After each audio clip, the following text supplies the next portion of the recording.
Hello, నేను doctor Ragini, fertility consultant, 49 hospital Secunderabad నుంచి మాట్లాడుతున్నాను. నేను ఈరోజు డిస్కస్ చేసే టాపిక్ ఐవీఎఫ్.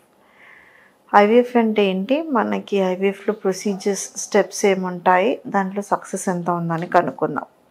సో నార్మల్గా ఐవీఎఫ్ అంటే ఏంటంటే విట్రో ఫర్టిలైజేషన్. నార్మల్గా ఎగ్స్ అనేటివి ప్రతి నెల ఒక్కొక్క ఎగ్ రైట్ సైడ్ అయినా లెఫ్ట్ సైడ్ అయినా రిలీజ్ అవుతుంది అనమాట ట్యూబ్లోకి.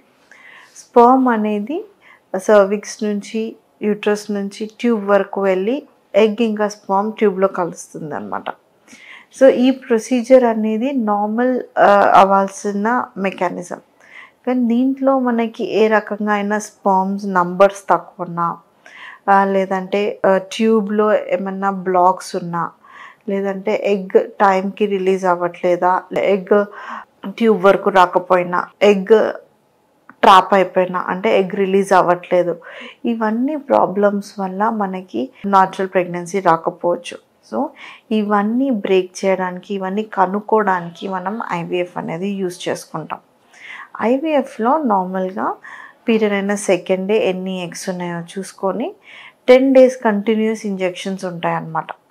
8 to 10 days depends upon the egg growth ఎట్లా ఉంది, ప్లస్ ఎన్ని ఎగ్స్ అనేది పెరుగుతున్నాయి అనేది చూసుకుంటాం.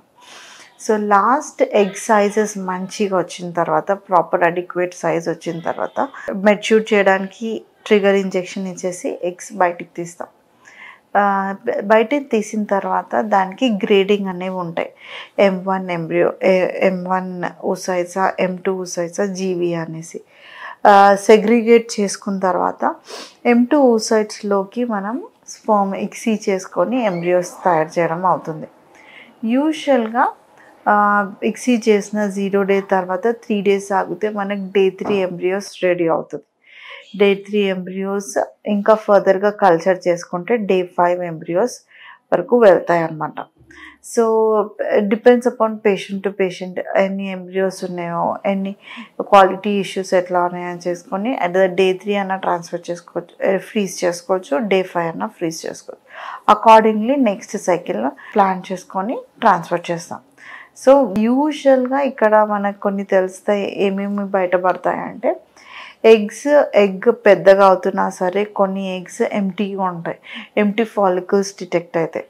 సో యూజువల్గా అంతా మనకి హార్మోన్స్ రైట్గా వెళ్తూ ఉంటాయి, increment of the eggs hormones కూడా ఉంటాయి. కానీ లాస్ట్కి ట్రిగర్ ఇచ్చిన తర్వాత తీయడానికి వెళ్ళినప్పుడు అన్ని ఎగ్స్ ఖాళీగా ఉంటాయి. సో ఎంటీ ఫాలికల్స్ అనేది కూడా మనకు తెలుసుకోవచ్చు దీంట్లో నుంచి డయాగ్నోసిస్లో. ఇంకా గ్రోత్, రేట్ ఆఫ్ గ్రోత్, అదేమైనా రెస్పాన్స్ ఏమైనా తక్కువ ఉందా, పూర్ రెస్పాండర్సా, గుడ్ రెస్పాండర్ అయినా సెగ్రిగేట్ చేసుకొని వాళ్ళకి మనము హౌ మచ్ ఇస్ సక్సెస్ అనేది ప్రిడిక్ట్ చేసుకోవచ్చు.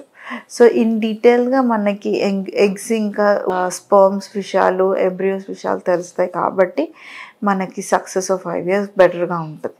సో దీని నుంచి మీకు ఏదైనా డౌట్ ఉన్నట్టయితే 49కి వచ్చి కనుక్కోండి. Thank you.